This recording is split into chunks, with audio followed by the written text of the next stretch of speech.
travaillé dur. Et surtout, les 6 mois, donc j'ai fait les 6 premiers mois en stage. Mhm. Et après, j'ai signé un contrat de travail où là, j'étais comme un CDI, quoi. Enfin, on renouvelait tous les ans mon contrat, mais c'était là en longue période. Salut à toi et merci d'avoir choisi d'écouter un de mes podcasts aujourd'hui. Je te souhaite la bienvenue sur la chaîne Fille Expat, chaîne pas seulement dédiée pour les femmes. Alors si tu es un homme, sache que tu es toi aussi le bienvenu. Si tu ne le sais pas déjà, tu y découvriras tous les mardis la conversation que j'ai eu la chance d'avoir avec une femme qui a osé sauter le pas de l'expatriation. Sans plus attendre, je te souhaite une très bonne écoute.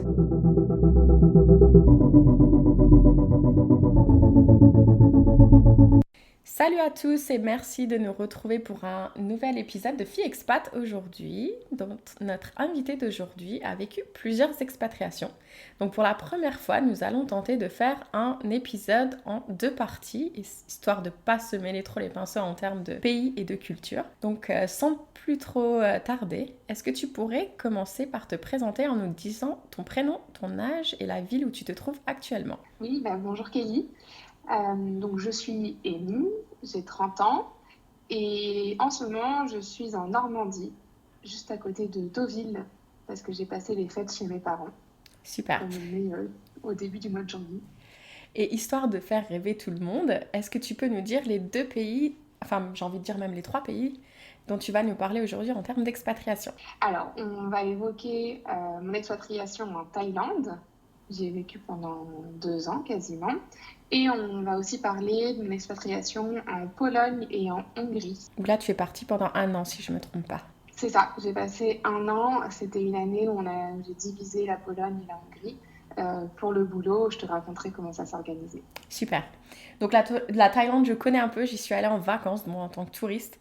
J'imagine que ça n'a rien à voir d'y vivre et d'y être en vacances. Donc j'ai vraiment hâte d'en apprendre un petit peu plus sur ce pays que j'ai vraiment, vraiment adoré. Mais avant de rentrer dans le vif du sujet, est-ce que tu pourrais nous dire exactement qui était Amy avant qu'elle prenne la décision de s'expatrier en Thaïlande? Qui elle était? En fait, moi, j'ai toujours beaucoup voyagé parce que je pense que ça vient de mes parents, cette envie de toujours découvrir d'autres cultures.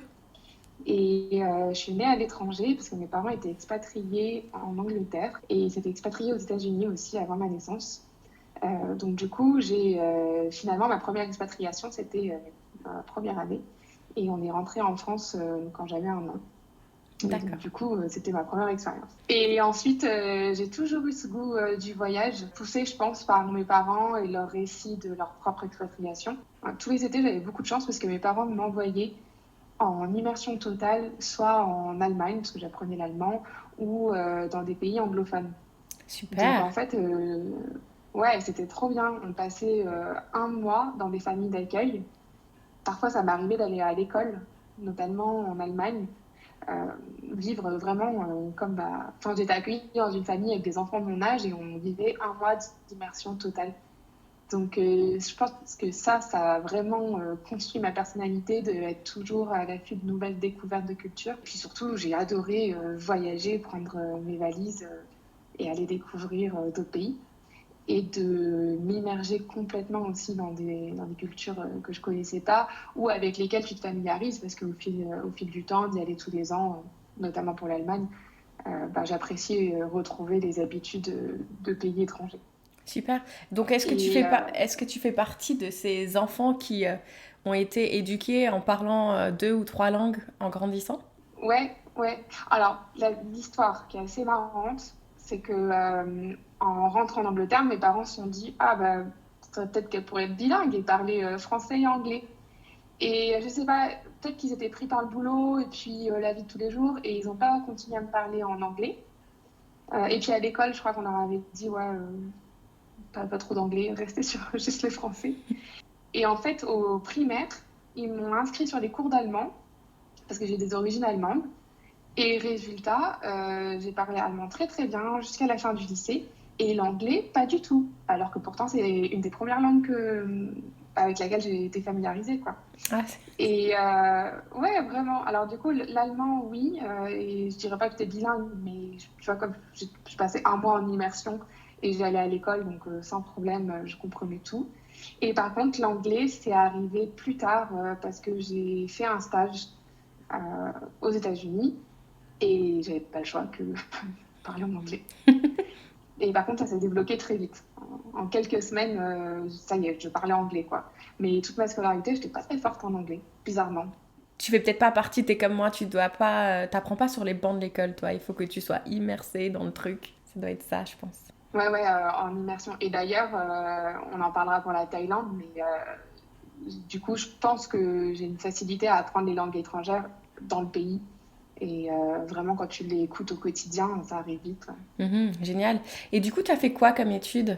J'ai fait des études en hôtellerie-restauration avec une motivation qui était, en fait, je savais qu'en choisissant ce secteur, j'allais pouvoir partir faire des stages et avoir des boulots à l'étranger. D'accord, oui, c'est vraiment le choix de tes études était porté sur qu'est-ce que je peux faire qui puisse me permettre de voyager un maximum.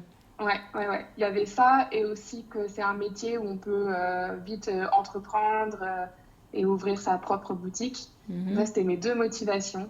Mais vraiment, ouais, une des premières motivations, c'était de savoir que j'allais pouvoir partir à l'étranger. Et ça n'a pas loupé.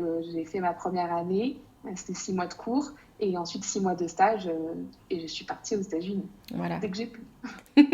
Expérience qui a été, j'imagine, extraordinaire. Ouais, c'était ma première expérience très loin, donc hors de l'Europe, très loin de chez moi.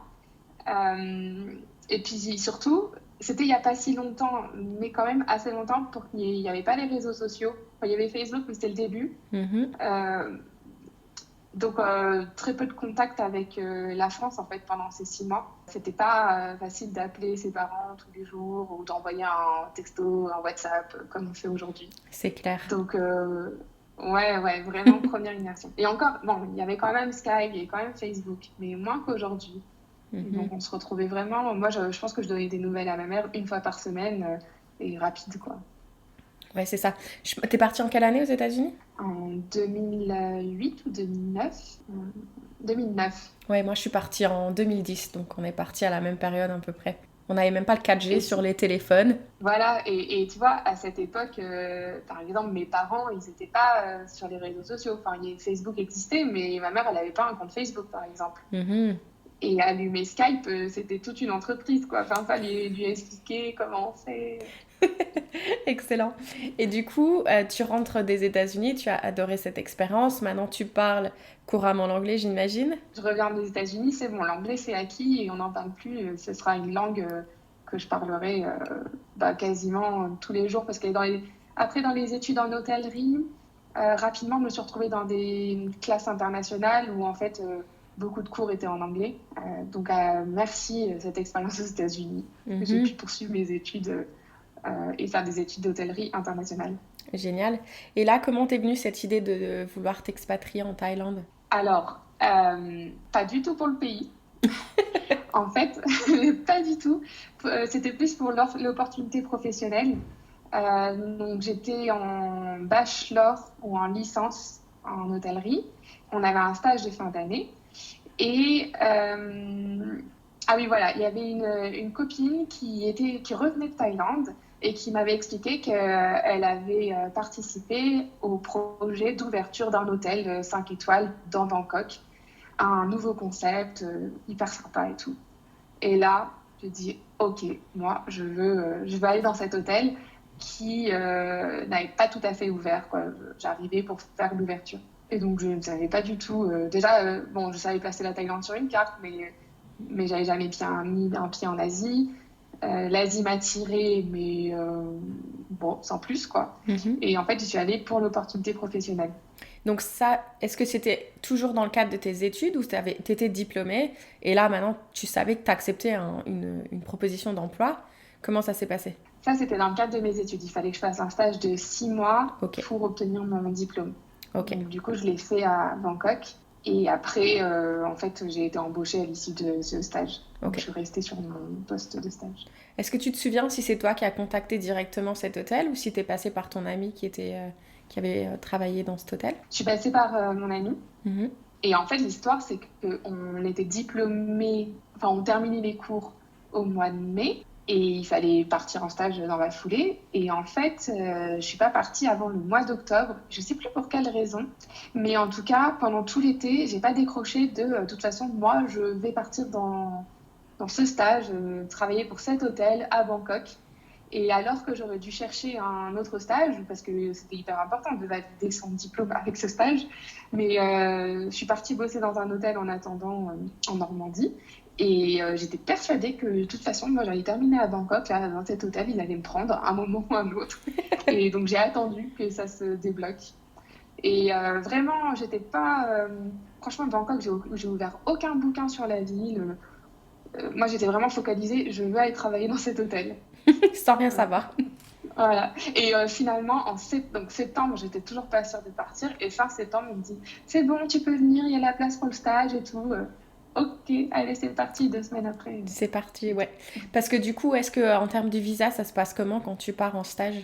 Pour aller en Thaïlande, tu peux rentrer avec un visa touristique. Donc, c'est ce que j'ai fait, je pense.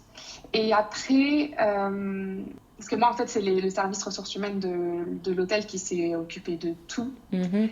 Mais je me souviens qu'on est allé au centre d'immigration, donc ils ont dû transformer mon visa touristique en visa de stagiaire, mais je ne saurais pas te dire quel visa précisément.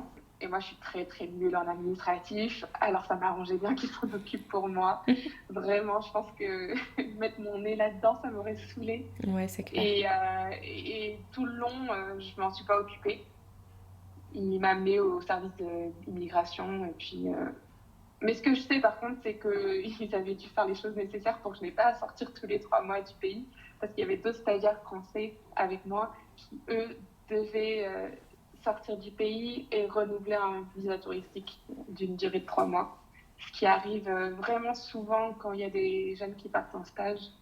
Les entreprises, peut-être qu'elles ne financent pas Mhm. les visas. Je ne sais pas quel est le coût d'un visa en Thaïlande, mais ça va sûrement être des frais parce qu'il y a certaines entreprises qui ne les financent pas. Mais par contre, ils payent l'aller-retour en bus à la frontière Cambodge-Laos Ouais. pour pouvoir rentrer. Donc apparemment, le système leur permet de tricher un peu et puis de faire des choses de 3 mois. Donc ils en profitent. Mais du coup, Ouais. est-ce que tu te souviens, avant, enfin, au moment où tu te préparais, euh, ton entourage, tout le monde était rassuré, enfin, se dit tant mieux, elle va aller en Thaïlande, on va aller pouvoir se faire des petites vacances dans son hôtel. Ou est-ce que tu te souviens dans quel état tout le monde se trouvait? Tout le monde était content pour moi de partir sur une nouvelle aventure, d'aller découvrir l'Asie aussi, parce que c'était un peu la destination mode. C'est-à-dire que les Mhm. États-Unis étaient passés. Donc là, on était en 2012. Et il y avait vraiment cet entrain pour l'Asie.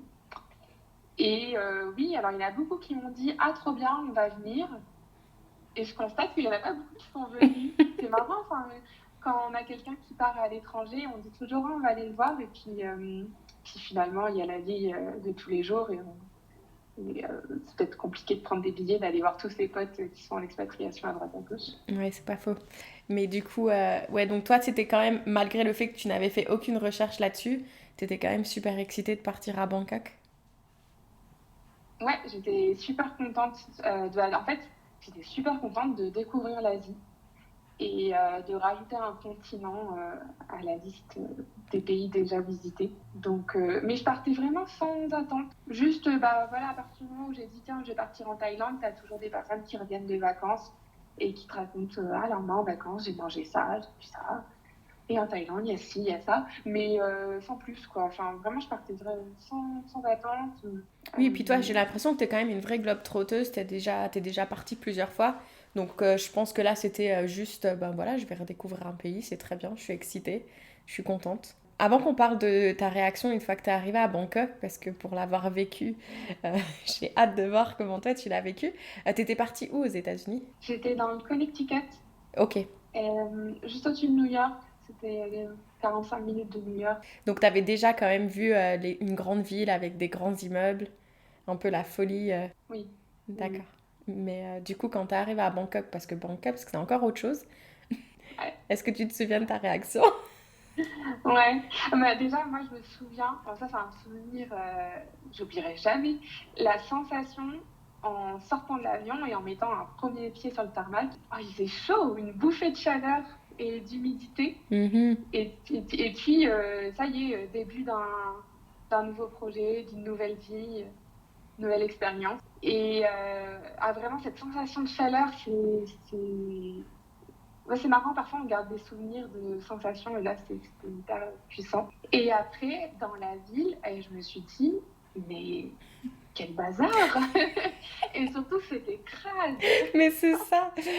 Et c'est marrant parce qu'on est parti aussi à la même période. Moi, j'étais partie en Thaïlande en octobre et je me souviens. Donc, quand tu décris cette sensation de chaleur et d'humidité, c'est aussi ce que je me souviens de Bangkok. En plus, moi, j'étais allée à un moment où ils avaient même Bangkok qui était sous l'eau. J'étais partie en 2011. Et pareil, ensuite, on est arrivé. Donc, en plus que c'est le bazar, moi, je suis arrivée, les rues étaient inondées. Donc, quand on est arrivé, que je voyais les enfants jouer dans l'eau, et nous, on nous disait surtout ne mettez pas les pieds dans l'eau, puisqu'il peut y avoir des crocodiles. Et moi, je voyais tout le monde, les petits et les papis et les mamies. J'étais, mais qu'est-ce que c'est que cette ville? Ouais. Ah, mais surtout, c'est un aspect qu'on m'avait pas dit, quoi. Alors, dans les souvenirs de vacances des amis qui revenaient de Thaïlande, personne m'avait dit que Bangkok c'était crade, humide, enfin, tu restes 1 heure dehors, faut prendre 3 douches, quoi, derrière. Ouais, c'est ça. Moi, je me souviens, ce qui m'avait choqué aussi, je sais pas toi, mais c'est les fils électriques. Ah oui, oui. Je trouvais que c'était vraiment très moche, en tout cas. Mais après, la Thaïlande, j'ai l'impression que les gens, en tant que touristes, ils vont surtout sur les plages paradisiaques. Donc, je sais pas s'ils prennent vraiment le temps de voir Bangkok. Après, je me trompe peut-être, mais c'est vrai que moi, j'en avais jamais entendu parler. Les personnes qui avaient été à Bangkok, elles n'avaient vu que les monuments, donc le Grand Palace et quelques temples Mhm. qui sont très beaux, c'est propre, c'est touristique. Mais en général, les gens, ils restent pas très longtemps. Ils restent 3 à 4 jours dans Bangkok. C'est rare, les personnes qui sont 1 semaine de vacances. Donc, en fait, personne. Ou alors, ils vont aussi dans les centres commerciaux, Mhm. souvent. Et c'est vrai qu'ils sont nickel pour le coup. Mais ils vont pas enfin, vivre la vraie vie de Bangkok, quoi. Ouais, Ça, c'est non, très c'est rare. Est-ce que j'imagine que tu as dû faire des tours de tuk-tuk, ça s'appelle les tuk-tuk, non? Alors, très peu. Très peu. Ouais, Là, très t'as peu l'impression que parce tu vas mourir que. à à chaque trajet de tuk-tuk. Ouais. Ah non, mais les seules fois où j'en ai fait, je crois que c'était genre en soirée arrosée, en fait. C'est ça. Ça, pour le délire. Mais on m'avait prévenu, c'était souvent l'arnaque. Et moi, j'aime pas me faire arnaquer. Et d'ailleurs, mon premier week-end à Bangkok, je me suis fait arnaquer. Du coup, ça m'a vraiment refroidi. Je me suis dit, non, moi, j'aime pas me faire arnaquer. Donc, je boycotte les tuk-tuk. Et puis, en plus, je trouve qu'ils sont super dangereux. Et j'aime pas. Enfin, le fait qu'ils arnaquent souvent les touristes, ça me saoule. Ouais, c'est ça. Nous, on était montés à 6 dans un tuk-tuk, donc au final, je sais pas si c'est pas nous qui l'avons un peu arnaqué quand même. Mais je trouvais que c'était quand même assez drôle. Et enfin, en dehors du fait que c'était sale et un peu le bazar, est-ce qu'il y a autre chose qui t'a un peu marqué quand t'es arrivé? J'ai pas d'autre chose que de dire vraiment cette humilité, quoi. Après, il y a une anecdote, c'est que quand je suis arrivée, donc moi je voulais découvrir la ville et donc j'ai marché. Enfin, tu sais, on est en France, Paris, tu marches beaucoup. Même quand j'étais aux États-Unis, à New York, on marchait quoi, dans toute la ville. Donc pour moi, c'était normal de marcher. Et je me dis donc, les trottoirs, sont pas adaptés. Si tu veux traverser les rues, il y a des grands boulevards, c'est périph' en plein milieu de Bangkok. Et il faut traverser des ponts et tout, enfin, crevant, quoi. Jusqu'à ce que je comprenne qu'en fait, à Bangkok, tu marches pas. Tu Tu prends prends le le tuk-tuk. taxi, tu prends le tuk-tuk éventuellement, ou tu prends les taxis ou les transports, mais tu marches pas parce qu'en fait, il fait super chaud. Donc c'est. Ah oui, puis t'es crevé par la chaleur, t'es assommé par la chaleur, je dirais même. T'as les pieds noirs en rentrant chez toi, enfin voilà, tu marches pas. En gros, le premier week-end, j'ai marché, et puis après, j'ai dit non, c'est bon, j'ai compris, il faut prendre les transports en commun qui sont top, ou les taxis, D'accord. ou Et les mototaxis. oui, aussi les mototaxis, ouais. Et ça, j'ai pas tenté. Mais toi, quand t'es arrivée, est-ce que t'es arrivée toute seule du coup? Est-ce qu'il y a quelqu'un qui t'a accueillie? Comment ça s'est passé? Alors, je suis arrivée toute seule, mais il y a quelqu'un de l'équipe de l'hôtel qui est venu me chercher à l'aéroport. Et c'était top, j'avais eu un super accueil. Ils étaient venus avec une voiture de l'hôtel me chercher. Et ils m'avaient fait toute l'expérience client, en fait, de l'hôtel. Parce que mon rôle après dans l'hôtel, ça a été d'être guest relation manager. Donc ça veut dire que tu t'occupes des clients VIP notamment, ou en général de tous les clients, mais un accent sur les VIP. Donc du coup, il m'avait vraiment fait la prestation VIP. Trop Génial. bien. Bah ouais, c'est C'est clair. très bien. Ouais. Et du coup, t'avais une chambre dans cet hôtel ou comment ça se passe? Oui, pour Ouais. les 6 premiers mois, ouais, j'avais une chambre dans l'hôtel. Alors, comment ça se passe? S'il y en a qui un jour partent dans des hôtels comme ça, j'avais une chambre, mais j'avais une chambre dans laquelle il y avait un problème technique. Et puis quand l'hôtel est complet, on m'a fait déménager. Alors ça nous est arrivé plusieurs fois. On devait être 3 ou 4 Français à avoir une chambre dans l'hôtel, mais on était 2 stagiaires, je crois. Bon, je sais plus. Mais en tout cas, quand l'hôtel est complet, souvent, on te fait déménager dans des chambres qui ne sont pas des chambres. Donc, tu dois remballer toutes tes affaires très très vite et ils te logent ailleurs. Oh, wow. Mais sinon, sur le long terme, donc ça c'est l'anecdote, mais sur le long terme, c'est chouette les stages en hôtellerie parce que tu es souvent logé et nous on pouvait manger. Alors, c'était trop bien. On pouvait manger dans le restaurant de l'hôtel. C'était un hôtel 5 étoiles de marque française. Alors du coup, on avait du pain et du fromage. Ah ah. Ouais. Oui, parce que du coup, si tu vis dans une chambre, t'as même pas de cuisine, tu peux même pas te faire à manger. Non, Mais t'as pris non. combien de kilos à la fin de ce stage? Non, zéro parce que je travaillais beaucoup. J'étais tout le temps, enfin c'était des longues journées et toujours debout, à courir partout. Donc, et puis la nourriture thaï en dehors, elle n'est pas très riche, donc non, zéro. Mais si j'avais été en bureau, probablement que j'aurais pris des kilos en ayant l'accès au restaurant. Ouais. Mais moi, non, c'était des longues journées. Je ne sais plus combien d'heures on travaillait par jour. Je me demande si c'était peut-être 10 le minimum. Enfin, ta journée de travail, ça devait être 10 heures. Mais souvent, j'étais à 12, voire plus, quoi. Mhm. Oui, parce que là-bas, la règle des 37h30, elle n'existe pas, on est d'accord. Ah, pas du tout. Ouais. Pas du tout. Mhm. Mais du coup, t'as pu quand même voyager un peu ou est-ce que c'était vraiment 6 mois où t'as vraiment travaillé dur? Ouais, j'ai beaucoup travaillé. J'ai travaillé dur. Et surtout, les 6 mois, donc j'ai fait les 6 premiers mois en stage. Mhm. Et après, j'ai signé un contrat de travail où là, j'étais comme un CDI, quoi. Enfin, on renouvelait tous les ans mon contrat, mais c'était là en longue période. Et avec... ah oui, donc, en stage, j'avais un salaire de misère. Alors, j'essayais de me souvenir combien. Je dirais 200 euros ou peut-être 150, quoi. Oh, waouh! Et même en Thaïlande, tu vas pas loin avec ce salaire-là. Et après, par la suite, j'avais un vrai salaire. C'était chouette, c'était cool. Mhm. Mais donc, les 6 premiers mois de stage, j'ai pas beaucoup visité le pays parce que franchement, j'avais pas le budget. On allait pas très loin de Bangkok, sur les premières plages qui existent. Mais les 6 premiers mois, j'ai pas beaucoup profité. Par contre, par la suite, où j'avais un peu de budget et puis surtout, je connaissais des bons plans. Là, ouais, dès que je pouvais, dès que j'avais 2 jours, ça suffisait pas. Mais dès que j'avais 3 jours consécutifs de congé, je partais. Cool. Je partais. Oui, parce que toi, du coup, en général, je pose toujours cette question, une fois que tu étais sur place, est-ce qu'à un moment donné, tu t'es dit, punaise, qu'est-ce que je fous là? Mais toi, j'ai envie de dire, si t'es resté, c'est que tu te plaisais vraiment à Bangkok. Alors, au début, je me suis dit, qu'est-ce que je fous là, hein. La première semaine, j'ai appelé ma mère en pleurant. Je me suis dit, merde, mais qu'est-ce que je fous là? J'avais pas prévu. Et en fait, le fait de, en plus, Bangkok, c'était déroutant. Je m'attendais vraiment pas à ce que ce soit sale, des embouteillages. C'était pas la vision de l'Asie que j'avais. Enfin, c'était pas la vision de la Thaïlande que j'avais. Et le boulot était super dur. Vraiment, ça, je m'y attendais pas. Et j'ai mis du temps aussi à me faire des amis, à rencontrer des gens. Je pense que ça a bien mis 3 mois avant que j'ai un cercle d'amis. Et 6, que ce soit vraiment des potes. Donc, au moment de finir mon stage. Ah oui. Et donc, ouais, franchement, j'ai mis du temps à apprécier d'être là. Côté perso, ça a pris du temps. Je pense entre le 4e mois et 5e. Et après aussi, c'est cette période-là où je me suis dit, tiens, je peux partir sur un emploi plus long terme.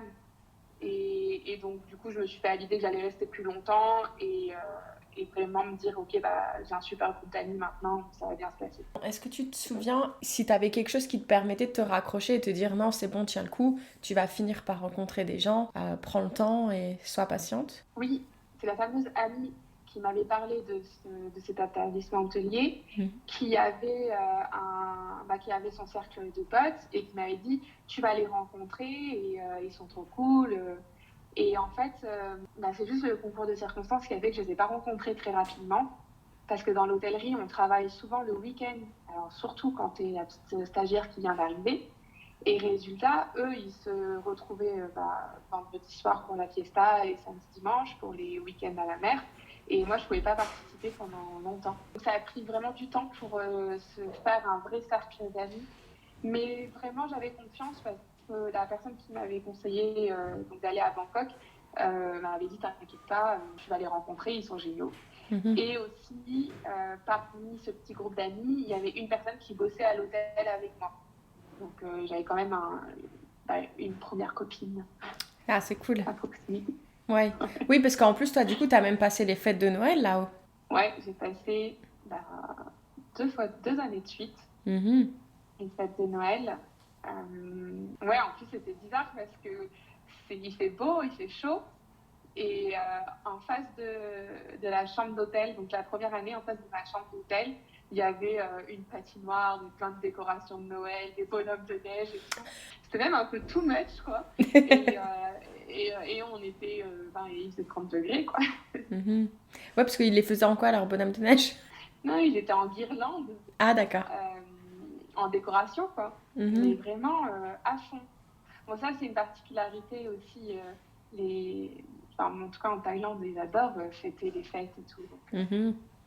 que dès qu'ils peuvent décorer et célébrer quelque chose, à fond. Mhm. Et comment ça se passait en termes, alors là c'est un peu plus le côté pratique de la vie, parce que tu disais que maintenant tu allais accepter un travail, au niveau de te faire payer, est-ce que tu avais dû ouvrir une banque en Thaïlande, un compte en banque là-haut, tu avais pris un téléphone portable, comment ça s'est passé? Oui, alors, même en stage, je me faisais payer en baht, en monnaie locale.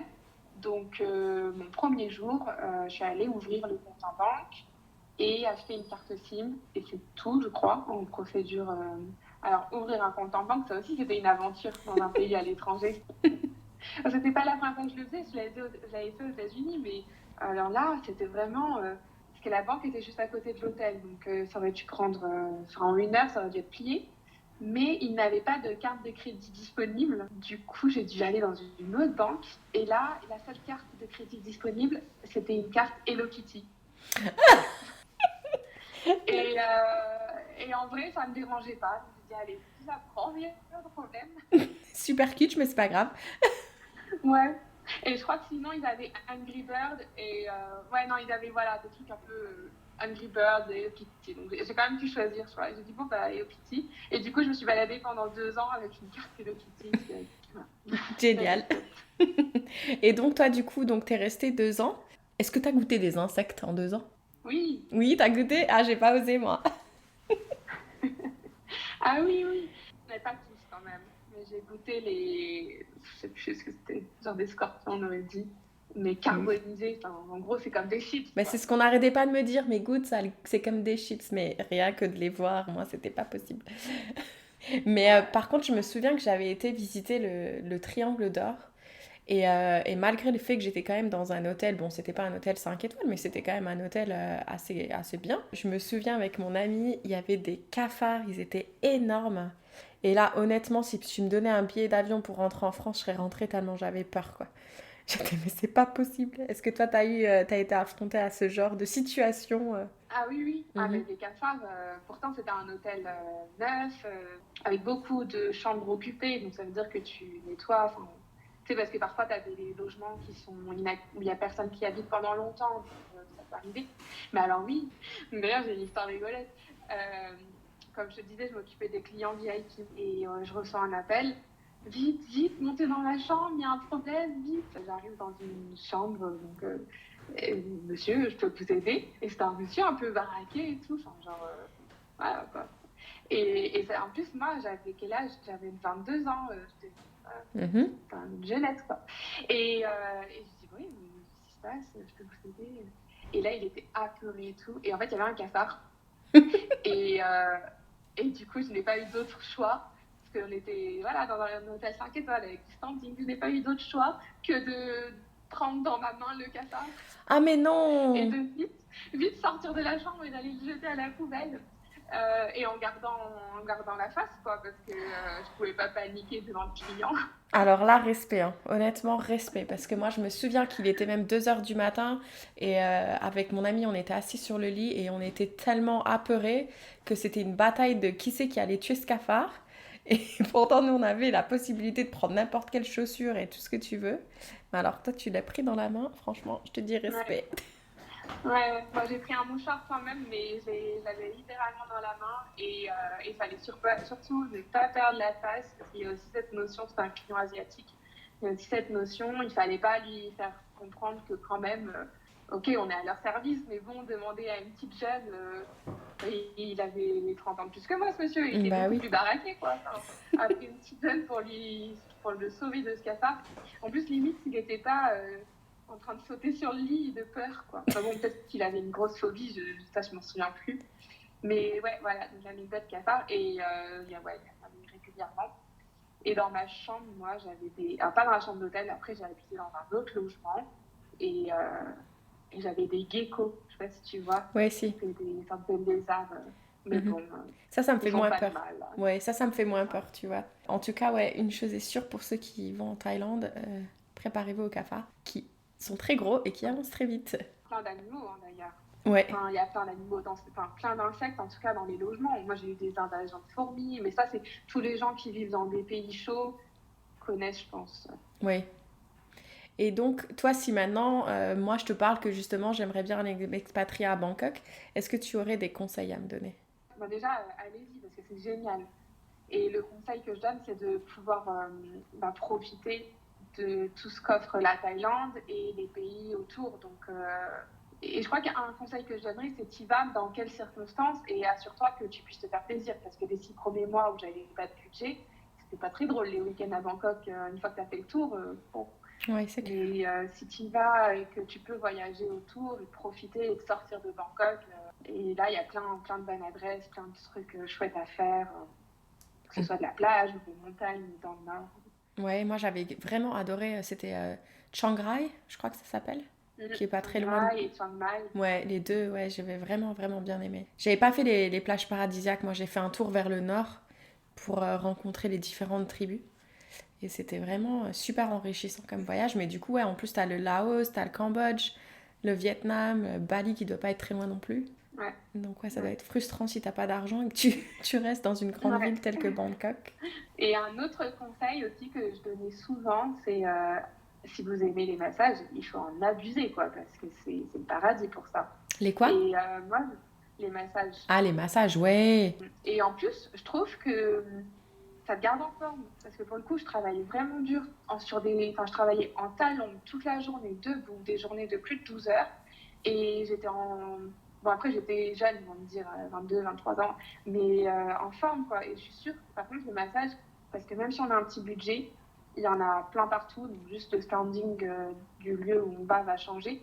Mais pour moi, c'était vraiment. Enfin, je suis convaincue que ça m'avait gardé en forme, ça m'a replacé les os.